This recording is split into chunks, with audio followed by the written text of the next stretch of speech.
Hello viewers, আশা করি ভালো আছো। আমিও ভালো আছি। আজকে এলাম স্পোকেন ইংলিশের পার্ট 2 নিয়ে, যেটা আমরা ডিসকাস করব। আমরা আগের ভিডিওতে শিখেছি কিভাবে আমরা অ্যাসার্টিভ বা হ্যাঁবাচক বাক্যে ডিসকাস করি, কথাবার্তা বলি। আজকে শিখবো কিভাবে প্রশ্ন করা হয়। যেমন তুমি কোথায় যাচ্ছ, কি করবে, কখন আসবে, এই সমস্ত যেগুলো আমরা ডেইলি ব্যবহার করি। যেমন স্কুল যাবে কি না, পড়াশোনা করবে কি না, এখানে যাবে, ঘুরতে যাবে কি না, এই সমস্ত ডিসকাসগুলো করা হয়। কাজ করবে কি না, সেই সমস্ত ডিসকাস করবো।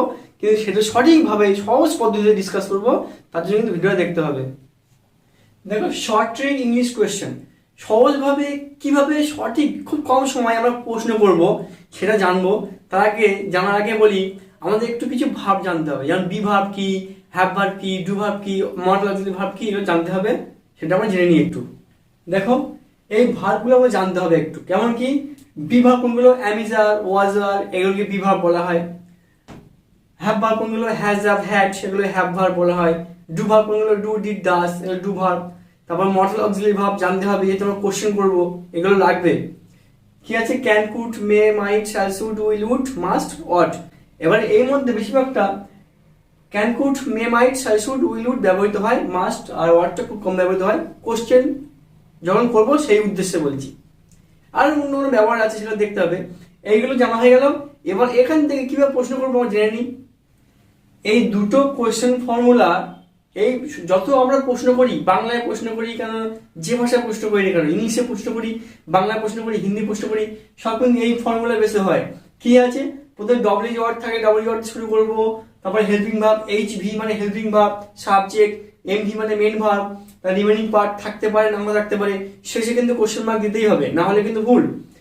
তার একটা প্রসেস কি আছে? যখনই ডব্লিউ ওয়ার্ড থাকবে না, ডব্লিউ প্রশ্ন করবো না, তারপরে হেল্পিং ভার্ব আসবে, তারপর সাবজেক্ট আসবে, মেন ভার্ব আসবে, রিমেনিং পার্ট আসবে, থাকতে পারে, নাও থাকতে পারে। শেষে কোশ্চেন মার্ক দেবো। এক্সাম্পল দিলে পরিষ্কার হয়ে যাবে। দেখো এক্সাম্পল দেখো। দেখো, তুমি কি করছো, তুমি কি করছো, আমরা কথায় কথা বলি না, প্রত্যেকদিন বলি তো, কি রে, কি করছিস, কোথায় যাবি, কি করবি, বলি, অবশ্যই বলি। তুমি কি করছো, তুমি কি করছো, তাহলে কি আসছে? কি, হোয়াট, শর্ট প্রসেস হোয়াট। তারপর দেখো ডব্লিউ ওয়ার্ড দিলাম, তারপরে হেল্পিং ভার্ব দেবো। কি করছো, তাহলে আর আসবে এখানে, হোয়াট আর ইউ, ইউ মানে তুমি, সাবজেক্ট, সাবজেক্ট কি আছে? তুমি, তাহলে কি দেবো এখানে? ইউ। তাহলে হোয়াট আর ইউ করছো, তাহলে টেন্স অনুযায়ী কি হবে? ডুইং, ডু মানে করা, ওর সাথে আই হয়ে যাবে, ডুইং। শেষে কি আছে? Question mark. এখানে দেখো মেন ভার্ব রয়ে গেল। রিমেনিং পার্ট থাকতে পারে, নাও থাকতে পারে। আর একটা এক্সাম্পল দেখো।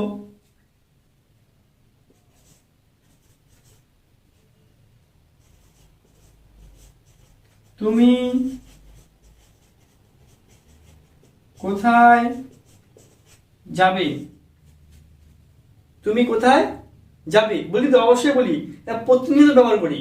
দেখো, তাই তুমি কোথায় যাবে, তাহলে কোথায় ইংলিশ কি আসছে? হোয়ার, ডাব্লিউ জট, হোয়ার। যাবে, যেহেতু যাবে আছে, ফিউচার, উইল হবে, হোয়ার উইল।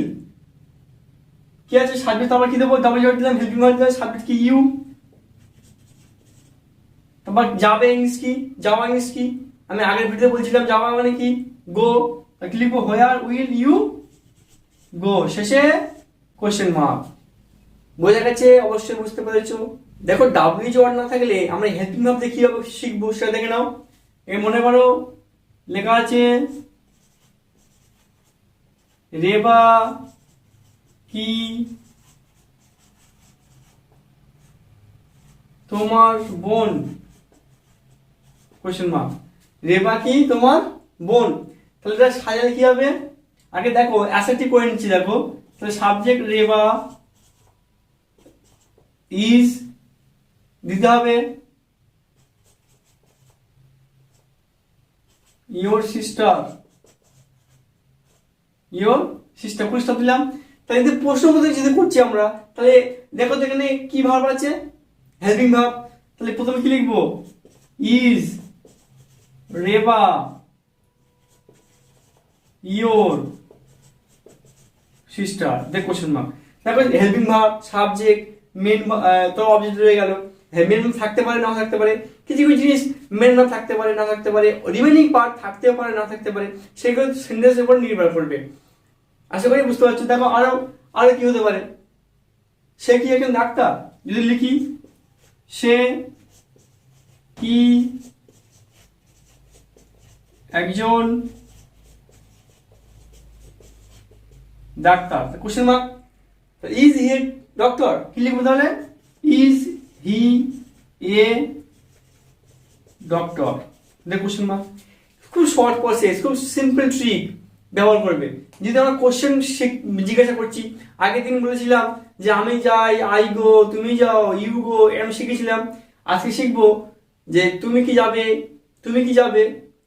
উদাহরণ দিয়ে বুঝিয়ে দিচ্ছি, দেখো তুমি কি যাবে,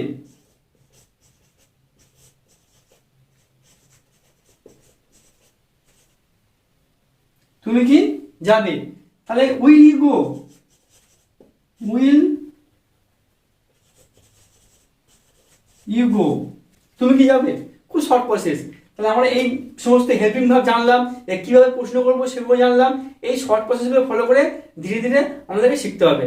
আরো দেখো এক্সাম্পল, দেখো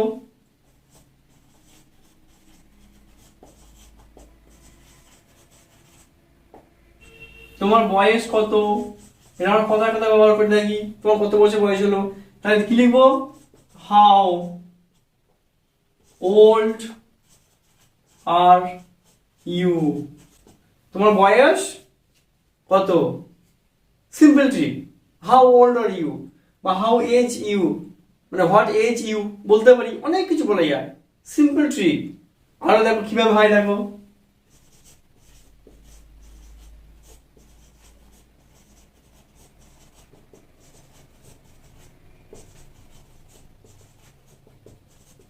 তুমি কোথায় বাস করো, তুমি কোথায় বাস করো, না বলি তো, অচেনা লোককে ফ্রেন্ড দেখে বলি তো, কি লিখবো? কোথায় ইংলিশ কি হচ্ছে? হোয়ার। ডু, হেল্পিং ভার্ব নিয়ে আসতে হবে না? ডু, তারপর সাবজেক্ট নিয়ে আসতে হবে। Where do you, main verb কি হবে? লিভ, শেষে কোশ্চেন মার্ক। তো হোয়ার ডু ইউ লিভ, তুমি কোথায় বাস করো, তুমি কোথায় বাস করো। আমার কথায় কথা বলি না, জানতে হবে, সঠিক জানতে হবে। তাহলে আমাদের মেন জানতে হবে, ওই ফর্মুলা জানতে হবে। রুল 1 আর রুল 2 আমার জানতে হবে, সেভাবে আমাদের সেন্টেন্স লিখতে হবে। আমরা হঠাৎ করে উল্টো পাল্টা বলতে পারি না, শিখতে হলে মন দিয়ে শিখতে হবে। আর একটা উদাহরণ দেখো,